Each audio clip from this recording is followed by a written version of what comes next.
une question tripartite. Quel est selon vous le futur pôle de l'économie mondiale? Quel conseil majeur, quel serait le maître mot que vous nous diriez pour réussir autant que vous, les étudiants en économie à l'UEJ, et comment espérer obtenir un stage chez vous?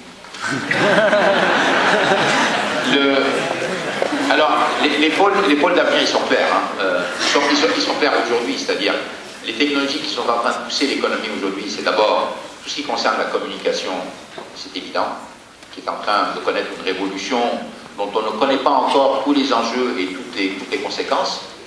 Numéro 1. Numéro 2, l'environnement. L'environnement va changer énormément, même la façon dont nous vivons. C'est-à-dire quand vous allez voir la taxe CO2 qui va devenir une réalité, les gens vont commencer à payer en fonction du CO2, consommer en fonction du CO2, ça va entraîner une optimisation même des dépenses des ménages qui sont très très différentes.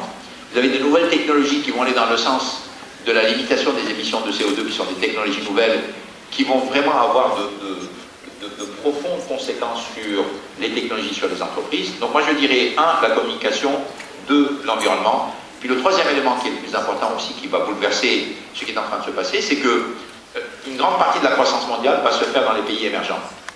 Et alors ce n'était pas le cas jusqu'à maintenant. C'est-à-dire des pays comme la Chine, l'Inde, le Moyen-Orient, le Brésil. Ça, ce sont les briques, mais les briques connues. C'est-à-dire, ceux-là vont continuer à se développer et vont devenir un pôle de croissance très important.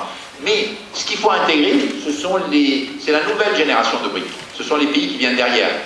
L'Indonésie, l'Iran, l'Irak, le Nigeria. Ça, ce sont les briques de demain. Ce sont des pays à population forte, qui sont très riches en matière première, qui connaissent souvent des problèmes de management.